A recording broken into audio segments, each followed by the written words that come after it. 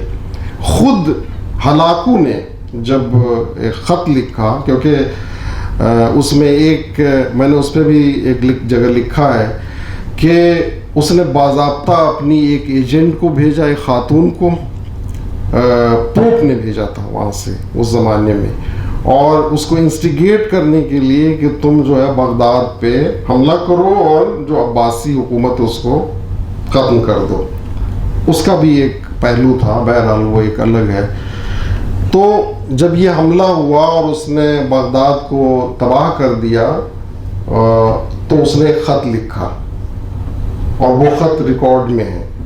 اس میں یہ لکھا کہ ہم نے اپنے ہاتھوں سے 20 لاکھ لوگوں کو قتل کیا ہے. تو سوچئے اس آرمی نے کیا کیا ہوگا.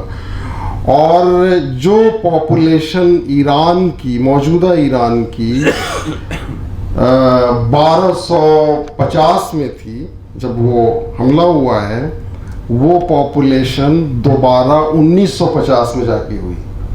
اتنے بڑے پیمانے پہ قتل عام ہوا تھا. صرف ایک خطہ بچ گیا تھا اس زمانے میں, اور وہ خطہ تھا ہندوستان کا. ہندوستان پہ بھی اٹیکس ہوئے.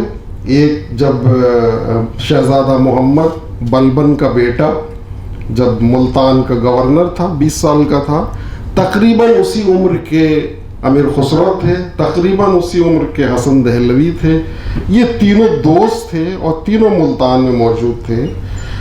اور وہاں پہ منگولوں کا حملہ ہوا. چنگیز خان کا بیٹا جو ہے اس نے حملہ کیا اور اس میں اس کو شکست ہوئی اور شہزادہ شہید ہو گیا. اور وہ جو تباہی مچی ہے اس کو جو ہے, اور اس کا جو مرثیہ لکھا امیر خسرو نے, وہ مرثیہ 18ویں 19ویں صدی تک پڑھا جاتا رہا. جب بھی کسی کی موت ہوتی تھی تو وہی مرثیہ پڑھا جاتا تھا. جب وہ آئے ہیں اور بلبن کیا ہے وہ بیان کیا ہے. بہرحال اس کے بعد بھی جب یہ مملوکوں کی حکومت ختم ہوتی ہے تو خلجی آتے ہیں اور پھر تغلق آتے ہیں. ان کے حملے رہے لیکن خلجی نے خاص طور سے اور اس کے جو کمانڈرز تھے انہوں نے بڑی کامیابی کے ساتھ ان کو روکا. بلکہ 5-6 ہزار منگولوں کو انہوں نے وہ کیا بندی بنایا اور یہاں پہ دلی میں لا کے رکھا, جو جگہ آج بھی منگول پوری کہلاتی ہے. اور یہ دھمکی دی کہ اگر تم نے دوبارہ حملہ کیا تو ہم ان سب کو قتل کریں گے. لیکن وہ مانے نہیں اور یہی ہوا اور ان کا قتل ہوا. تو اس لحاظ سے جو ترک حکومت تھی دلی میں موجود وہ کامیاب رہی کہ اس علاقے کو انہوں نے بچا لیا. دوسرا جو ایکسیپشن تھا وہ شیراز کا علاقہ تھا جہاں کے حکمران تھے شاہ شجاعی, پورا وہ خانوادہ کہلاتا تھا, اور عطابق بن سعد بن عطابق وہ پورا جو تھا خانوادہ جن کے درباروں سے سعدی جڑے ہوئے تھے, حافظ رہے. اس خانوادے نے اس علاقے کو بچا لیا تھا. تو یہ پوری جو ہے آپ اس سے تصور کر سکتے ہیں کہ یہ تمام جو مراکز تھے ان علاقوں میں, چاہے وہ خوارزم ہو, بخارا ہو, سمرقند ہو, بلخ ہو, آپ کا یہ نیشا پور تھا, اصفہان اور بغداد تک, تمام علاقے پوری طرح سے ملیامیٹ کر دیے گئے. اس کا جو اثر ہوا سوسائٹی پہ اس کا ہم اندازہ لگا سکتے ہیں. اور اس زمانے کا جو پڑھا لکھا طبقہ تھا وہ پہاڑوں میں جنگلوں میں چلا گیا اور انہوں نے پھر ایک جو ماس ایک طرح سے ڈپریشن کا ماحول تھا پورے اس خطے میں, ایشیا میں, اس کی کاؤنسلنگ کا کام شروع کیا. اور ظاہر ہے دربار رہے نہیں تو قصائد نہیں رہے اور یہ تمام وہ نہیں رہا. تو پھر جو ہے غزلیہ شاعری کی ابتدا اور بنیاد پڑی ہے وہاں سے.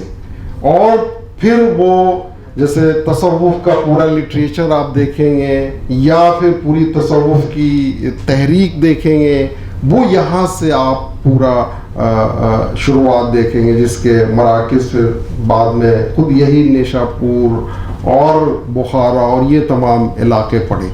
تو یہ وہ لوگ تھے جو صرف عرفانیات کی بات نہیں کر رہے تھے بلکہ سوشل ہیلنگ کی اور سوسائٹی کو لیڈ کرنے کا کام کر رہے تھے. اور یہ وہ لوگ بھی تھے جو ڈسپورٹ ریجیمز جو تھی اس وقت, جو چھوٹی موٹی ہر جگہ بن رہی تھیں, ان سے ڈس ایگری بھی کر رہے تھے. خود جو چشتیہ سلسلہ ہے, چشتیہ سلسلہ کا جو ایک بنیادی کنڈکٹ ہے وہ یہ ہے کہ اس کا کبھی بھی تعلق کسی دربار سے نہیں ہوگا. اور اس کی سب سے بڑی مثال خود امیر خسرو ہے.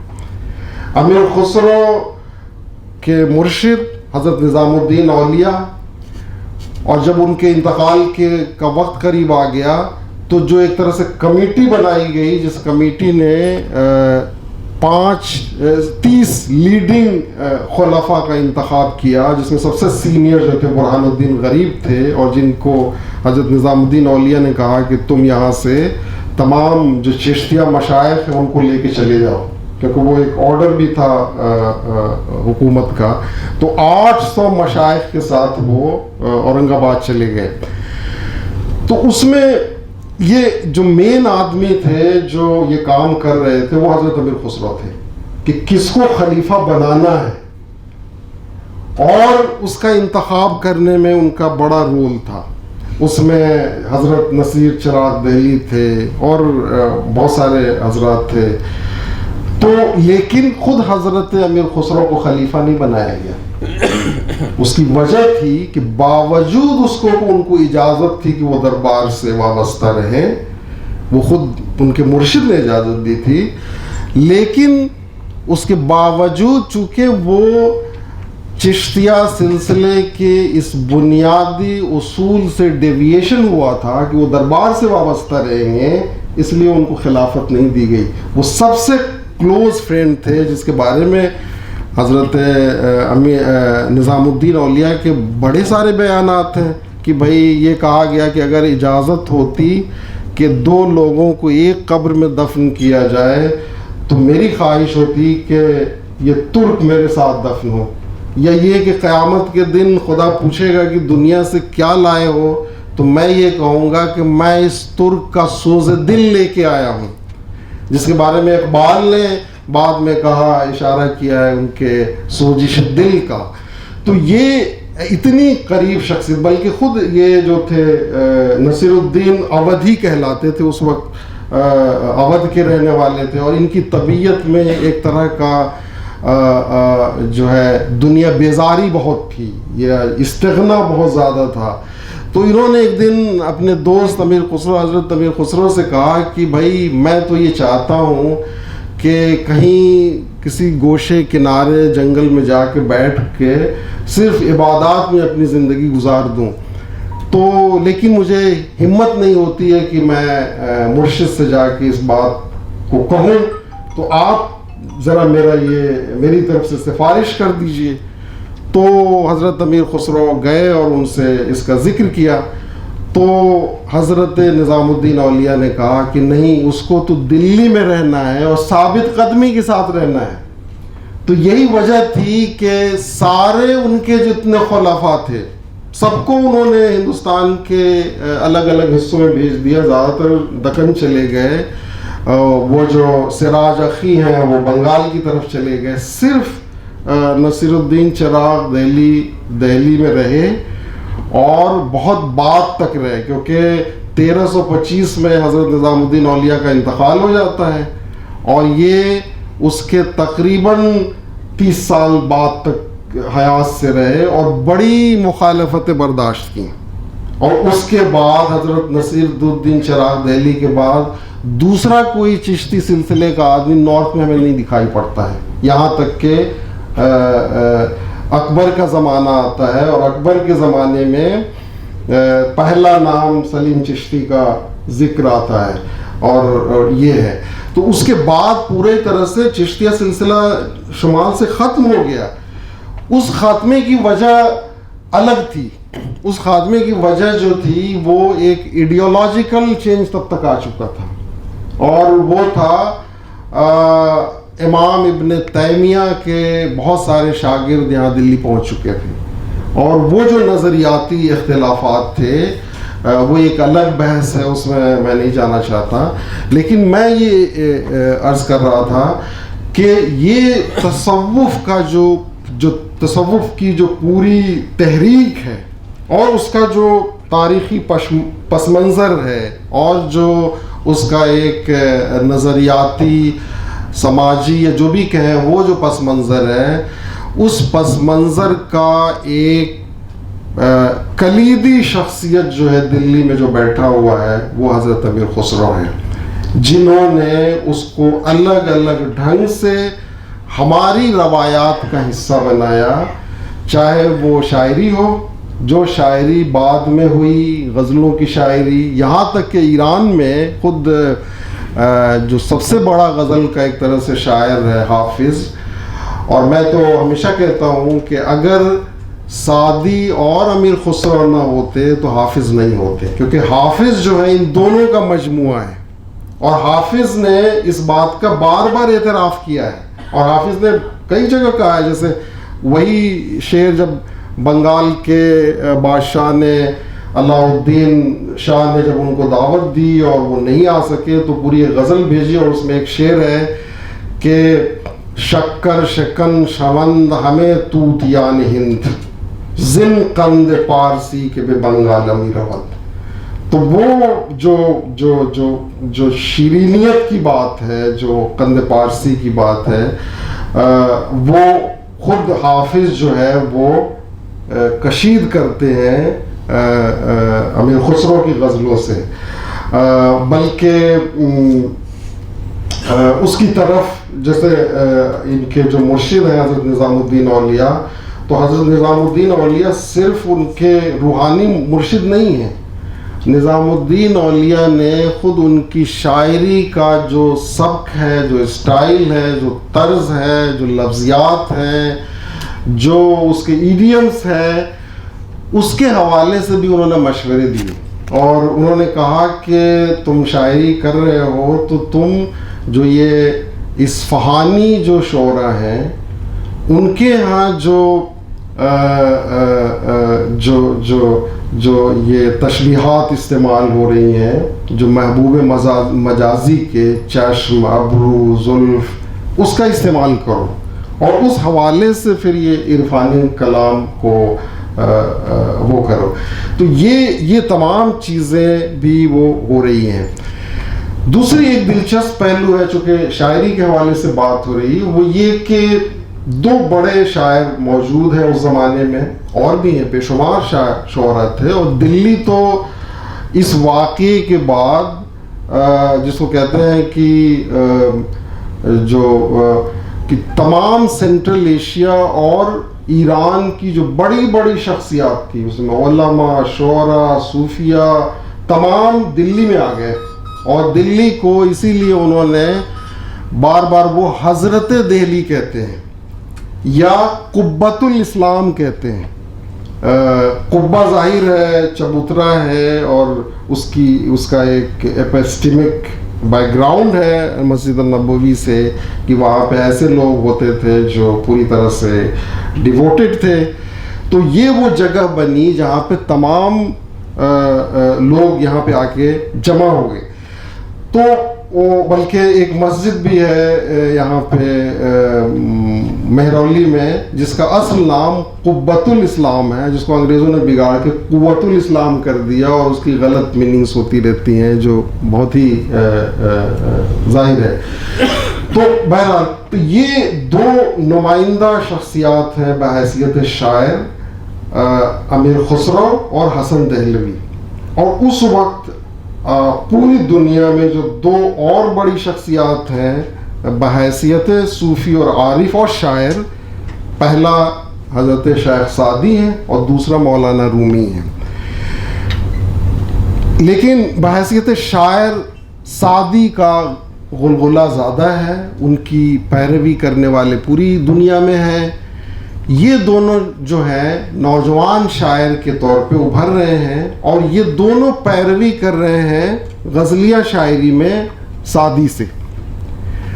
اور پہلا جو دیوان بھیجا ہے 19 سال کی عمر میں، تحفۃ الصغر، سعدی نے وہاں بھجوایا جب یہ شہزادہ محمد کے ساتھ جڑے ہوئے تھے، اور ان کو دعوت دی کہ آپ تشریف لائیں ہندوستان۔ تو وہ خیر ان کی پیرانہ سالی تھی، انہوں نے معذرت کی اور کہا کہ آپ کے ہاں امیر خسرو جیسا شاعر موجود ہے تو میری ضرورت نہیں ہے۔ اس سے بڑا کمپلیمنٹ کچھ نہیں ہو سکتا تھا کہ ایک نوجوان شاعر کے لیے شیخ سعدی اتنی بڑی بات کہہ رہے ہیں۔ شاید ان کو یہ بھی لگا ہو کہ یہ ہمارے رنگ میں شاعری کر رہا ہے، لیکن حسن دہلوی نے تمام زندگی ان کی پیروی میں شاعری کی، اور ان کو سعدیہ ہندوستان بھی کہا گیا۔ ابھی حال میں دلی یونیورسٹی میڈم کی ہمکار تھیں پروفیسر نرگس جہاں، انہوں نے اس کو ایڈٹ کر کے چھاپا بھی ہے، اس کو ضرور خاص طلباء کو پڑھنا چاہیے۔ تو وہ پوری زندگی وہ پیرو سعدی رہے اور سعدیہ ہندوستان کہلاتے بھی ہیں۔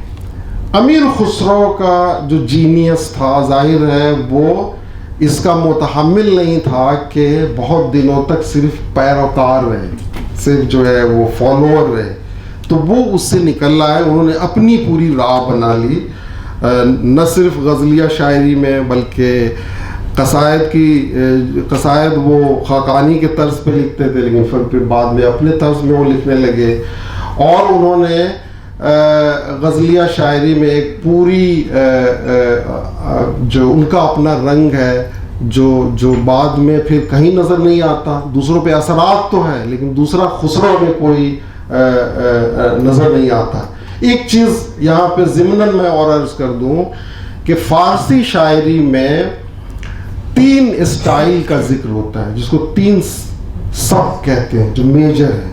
ایک سبک خراسانی ہے، وہ جو قدیم ہے، دوسرا جو ہے سبک عراقی ہے، اور جو ظاہر متصوفانہ جو پوری تحریک چلی تھی اس کے نتیجے میں وہ آیا، اور تیسرا جو ہے وہ سبک ہندی ہے۔ اور اس کے بارے میں جو عام تصورات ہیں وہ لوگوں میں ایک کنفیوژن بھی دکھائی دیتا ہے۔ صرف نام کی وجہ سے لوگ یہ سمجھ لیتے ہیں کہ کوئی خراسان کا ہے تو وہ خراسانی طرز کا شاعر ہو گیا، یا کوئی ہندوستان میں ہے تو وہ ہندوستانی سبک ہندی کا شاعر ہو گیا، یا کوئی عراق عجم میں شاعر ہے تو وہ عراق عجم میں ہو۔ ایسا نہیں ہے، اور بہت سارے لوگ اسی بنا پہ امیر خسرو کو سبک ہندی کا شاعر کہہ دیتے ہیں، یہ بھی غلط ہے۔ امیر خسرو بالکل سبک ہندی کے شاعر نہیں ہیں، اب امیر خسرو جو ہے وہ سبک عراقی کے شاعر ہیں، وہ بالکل اسی طرز کے شاعر ہیں جو سعدی ہیں، جو مولانا رومی ہے، جو خواجو ہیں، جو سلمان ساؤجی ہیں، جو کمال خجندی ہیں، اور جو حافظ ہیں۔ اس طرز کے شاعر امیر خسرو ہیں۔ ان کے ہاں کچھ ظاہر ہے ہندوستانی عناصر اور ایلیمنٹس مل جاتے ہیں، لیکن اس بنیاد پہ ان کو ہم سبک ہندی کا شاعر نہیں کہہ سکتے۔ اس کے علاوہ یہ چیزیں ہیں کہ جو منصوبات ان سے ہیں، جس کا ذکر میں نے شروع میں بھی ضمناً کیا، ایک چیز کے بارے میں اکثر بحث ہوتی رہتی ہے، وہ ہے جو ملفوظات کے حوالے سے، کہ اور جو پورا ملفوظ لٹریچر ہے، اور ظاہر اس زمانے میں اس کی بنیاد پڑ رہی ہے پوری طرح سے، اور پوری روایت چل پڑی، جس میں فواد الفواد حسن دہلوی کی وہ تو مصدقہ ہے، اس پہ کسی کو ڈاؤٹ نہیں ہے، لیکن 2 کتابیں ہیں، ایک تو افضل الفوائد ہے اور ایک ہے راحت المحبین۔ یہ 2 تذکرے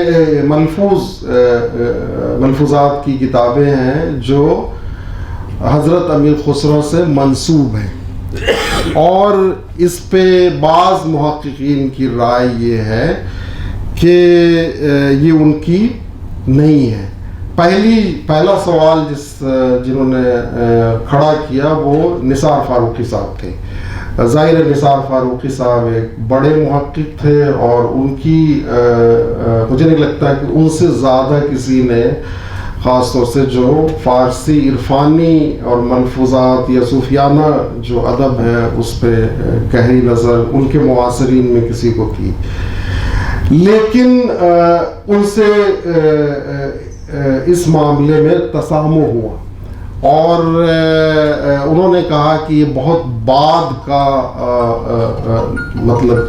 بعد کی کتاب ہے، اور لوگوں نے ان کے نام سے منسوب کر دیا ہے، جبکہ جب انہوں نے یہ کتاب لکھی ظاہر ارلی 70s میں 1971 کے آس پاس، لیکن بعد میں پھر ایک کتاب کا کشف ہوا، اور دبیر کاشانی کی ان کی کتاب ہے شمائل الاتقیہ، اور ظاہر ہے یہ بہت امیر خسرو کے قریب کے لوگوں میں سے ہیں، اور اس میں ان دونوں کتابوں کا ذکر آتا ہے، ملفوظ کے افضل الفوائد کا بھی اور راحت المحبین کا بھی، اور اس میں یہ آتا ہے کہ یہ امیر خسرو کا ہے۔ تو اس بات پہ یہ ہم کہہ سکتے ہیں کہ اس کا امکان زیادہ ہے، اگرچہ ابھی بھی یہ تشنا بحث ہے کہ یہ ان کی نہیں ہے، جس طرح سے خیالات خسرو امیر خسرو کی نہیں ہے، اس کے بارے میں کوئی 2 رائے نہیں ہو سکتی۔ مجھے لگتا ہے کہ گفتگو وہ کریں جی تو بہت ساری چیزیں ہیں، بے شمار باتیں ہیں جو کہہ سکتے ہیں، بلکہ میں یہ چاہوں گا کہ اس کے بعد اگر لوگوں کے سوال ہو یا کوئی بھی ذہن میں کوئی بات ہو تو اس کے حوالے سے رسپونڈ کریں تو وہ زیادہ اچھا رہے گا. میں یہیں پہ اپنی گفتگو ختم کرتا ہوں. سر آپ نے بتایا تھا کہ پی ایچ ڈی ہوئی تھی اور وہ مکمل نہیں ہو پائی تو کیا چھپ گئی تھی؟ کون سی؟ آپ نے پہلے بتایا علی گڑھ میں ایک پی ایچ ڈی ہوئی تھی. پی ایچ ڈی نہیں تھی، وہ پورا پروجیکٹ تھا نواب اسحاق خان، اور اس میں انہوں نے اس زمانے کے تمام لوگوں کو جیسے شیرانی صاحب کو جوڑا تھا اور سلیم صاحب کو اور پورے ہندوستان بھر سے جتنے مخطوطات تھے وہ سب جمع کرایا تھا اور اس کی تصحیح ہوئی تھی. اس میں ان کی باقی تمام کتابیں جو دواوین کے علاوہ ہیں، ٹھیک ہے، جیسے مثال کے طور پہ ان کی مثنویہ ہیں، قرآن الصادین ہے، دیول رانی خضر خاں ہے، اور یہ تمام باقی کتابیں یا اعجاز خسروی ہے، یہ تمام کتابوں کی تصحیح کا کام، اس کی ایڈیٹنگ کا کام وہ ہوا تھا. وہ پبلش ہو گیا تھا 1925 میں ہی پبلش ہو گیا ہے، اور وہ میرے خیال سے دستیاب بھی میرے پاس تو ہے، لیکن دواوین نہیں ہوئی تھی. جی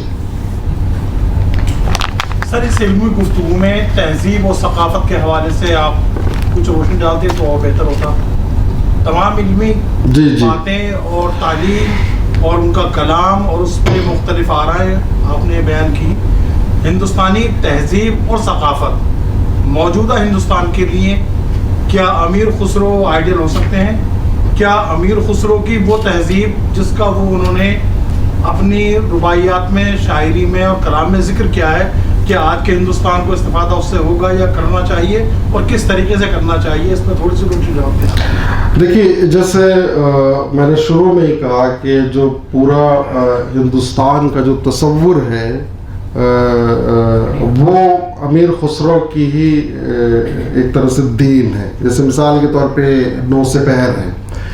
9 سپہر میں وہ ہندوستان کے تمام پہلوؤں کو، یہاں کی زبانوں کو، یہاں کے لوگوں کو، برہمنوں کے بارے میں وہ ذکر کرتے ہیں کہ ان کا علمی معیار یا ان کی علمی سطح ایسی ہے جس کے سامنے جو ہے ارسطو اور افلاطون بھی ہیچ ہیں. اور اس کے علاوہ جو ہے جو بہت ساری جو کلچرل چیزیں ہیں، جیسے مثال کے طور پہ موسیقی ہے. موسیقی کے بارے میں جو ذکر آتا ہے، اور موسیقی ظاہر ہے ہماری روایت کا ایک بہت اہم حصہ ہے. پہلے شخص امیر خسرو ہے، چونکہ وہ ہندوستانی، بلکہ ایک جگہ انہوں نے لکھا بھی ہے، اور میرے خیال سے اعجاز خسروی میں بھی لکھا ہے اور خود 9 سپہر میں بھی لکھا ہے کہ مجھے موسیقی کے بارے میں اتنا علم ہے کہ اگر میں چاہوں تو 3 جلد میں کتاب لکھوں گا. اور موسیقی کی روایت میں یہ کہا جاتا ہے کہ جو سب سے اعلیٰ مقام ہوتا ہے موسیقی میں وہ نائک کا درجہ ہوتا ہے، اور امیر خسرو خود نائک کی حیثیت سے تھے. اور کوئی بڑے سے بڑا میوزیشین پوری زندگی میں اگر ایک راگ کا ایجاد کر دے تو وہ اس کا جیسی اس کی زندگی سوارت ہو گئی. امیر خسرو نے مصدقہ طور پہ بہت ساری تو چیزیں منسوب ہیں، لیکن انہوں نے بہت سارے راگوں کی بنیاد ڈالی، جیسے راگ یمن ہے یا راگ فرگانہ ہے یا اور بہت سارے راگ ہیں. اسی طرح سے جو اصل کام انہوں نے کیا امیر خسرو نے، وہ تھا ایرانی یا سینٹرل ایشین جو میوزک تھی جس کو ہم مقام میوزک کہتے ہیں، اور ہندوستانی جو موسیقی تھی اس دونوں کا فیوزن تھا. ٹھیک ہے، یہ فیوزن کا جو کام ہے وہ امیر خسرو نے انجام دیا ہے، اور ظاہر ہے یہ ان کی مہارت ہی تھی. کیونکہ دیکھیے، امیر خسرو کی جو شخصیت کی جو جامعیت تھی وہ ہمیں تاریخ میں شاید ہی کوئی ایسی مثال ملے. جیسے مثال کے طور پہ ایسے شاعری کا وہی لے لیں تو شاعری میں ان کے 5 دواوین ہیں، 5 ہے، بحیثیت غزل شاعر ہم ان کی حیثیت جانتے ہیں. خمسے کی بنیاد ڈالتے ہیں نظامی کے بعد فارسی شاعری میں 200 حضرات نے خمسے کہے یا خمسے کہنے کی کوشش کی. صرف 2 لوگوں کو ادبی دنیا میں یہ حیثیت حاصل ہوئی کہ ہاں وہ کامیاب رہے. ایک امیر خسرو ہیں, دوسرے جو تھے وہ ازبیک لٹریچر میں امیر علی شیر نوائی تھی. بلکہ 2 بیٹے اور پوتے تھے امیر تیمور کے, شاہ رخ بیگ مرزا اور اولوغ بیگ مرزا. ان میں باضابطہ بحثیں ہوتی تھیں کہ ایک جو تھا وہ نظامی کا حامی تھا اور دوسرا جو تھا وہ امیر خسرو کا حامی تھا. اور وہ ان لوگوں نے جو تیموریان ہرات تھے انہوں نے خمسے کی ایک بڑی زبردست جلد تیار کروائی ہے جس پہ بہزاد کی پینٹنگ ہے اور امیر علی کی خطاطی اور اپنے نیشنل میوزیم میں رکھی ہوئی ہے. تو یہ پوری آپ دیکھیں کہ بحیثیت خمسہ شاعر وہ اتنے ہی بڑے ہیں. پھر جو تاریخی مثنویاں کہی ہیں, چاہے وہ قران الصادین ہو یا تغلق نامہ ہو یا دوسری جو مثنویاں ہیں, یا پھر نثر کی حیثیت سے ان کی اتنی حیثیت ہے, موسیقی کی حیثیت سے وہی ہے. آپ موسیقی میں پوری جو ہے امیر خسرو جو یہ پورے قوال بچہ جو کہلاتے ہیں, یہ بنیادی طور پہ امیر خسرو کی روایت کا حصہ ہے جو چلی آ رہی ہے پوری وہاں پہ. ہندوی کا پورا ایک وہ ہے. تو یہ کہنا کہ یہ ساری چاہے آپ ادب کے حوالے سے دیکھ لیں, موسیقی کے حوالے سے دیکھ لیں یا ادب عالیہ دیکھ لیں, جو پوری اردو شاعری کی جو روایت ہے اس کی بنیاد ہی فارسی شاعری پہ پڑ رہی ہے. اور بعد کے بھی جو فارسی شعرا ہے, مثال کے طور پہ عرفی ہے, عرفی تو بہت ہی نقچڑا شاعر ہے, بہت ہی انانیت پسند شاعر ہے. وہ تو یہاں تک کہتا ہے کہ بھائی سعدی ہم پہ فخر کریں گے کہ میں شیراز میں پیدا ہوا تھا. لیکن وہی عرفی جب امیر خسرو کا ذکر آتا ہے تو وہ کہتا ہے کہ انہوں نے تو مطلب میں ان کا ایک طرح سے ان کا ایک پیرو ہوں, میرے لیے یہ فخر کی بات ہے. تو آپ چاہے ادب ہو, موسیقی ہو, یا جو اس وقت کی جو پوری جیسے ایک ان کا مجموعہ ہے رباعیات پیشہ وران. اب یہ بھی ایک عجیب سا کام ہے جو پوری تاریخ میں ہمیں نہیں ملتا ہے, اور وہ 150 کے قریب رباعیات ہیں. ان رباعیات میں اس زمانے میں جتنے بھی متداول اور مروجہ پیشے تھے ان سب کا ذکر کیا ہے. وہ پوری ایک ہماری سوشل ہسٹری ہے. تو اور پھر جو ان کی تمام مثنویاں ہیں, چاہے وہ قران الصادین ہو, باقی تمام, تو جب وہ ذکر کر رہے ہیں تاریخی واقعات کے, تو اس زمانے کی بلڈنگز کا, جیسے قران الصادین میں ہی دلی کی تمام عمارتوں کا, شخصیات کا, یہاں کی خواتین کا, یہاں کے کلچر کا, یہاں کے رکھ رکھاؤ کا, یہاں پہ کیسے ہولی منائی جا رہی ہے یا کیسے نوروز منایا جا رہا ہے, ان سب کی تفصیلات کا ذکر ہے. ٹھیک ہے. تو یہ ظاہر ہے وہ پوری اسی روایت کا حصہ ہے. اور وہ چیزیں آپ جب مغل ہسٹری میں آئیں گے تو امیر خسرو ہی ایسی شخصیت ہیں جو اس اپنے سے پہلے پیریڈ کی جو بھی روایات ہیں اس کا اگر کہیں پہ پیروی ہو رہی ہے مغل پیریڈ میں تو وہ امیر خسرو ہے. ٹھیک ہے نا. تو یہ تمام پہلو ہے جس کے ڈانڈے جو ہمیں امیر خسرو سے ملتے نظر آ رہے ہیں. جی تو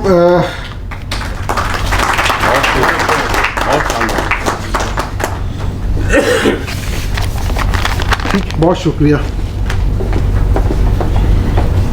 بہت شکریہ سر. اس پرمغز خطبے کے لیے میں پروفیسر اخلاق احن صاحب کو مبارکباد پیش کرتا ہوں. اب میں اس جلسے کے صدر جناب پروفیسر انور پاشا صاحب سے درخواست گزار ہوں کو تشریف لائیں اور صدارتی کلمات سے نوازیں. پروفیسر انور پاشا صاحب. شفیع ایوب صاحب سے درخواست ہے کہ آگے ایک نشست خالی ہے, آپ یہاں تشریف لائیں پلیز.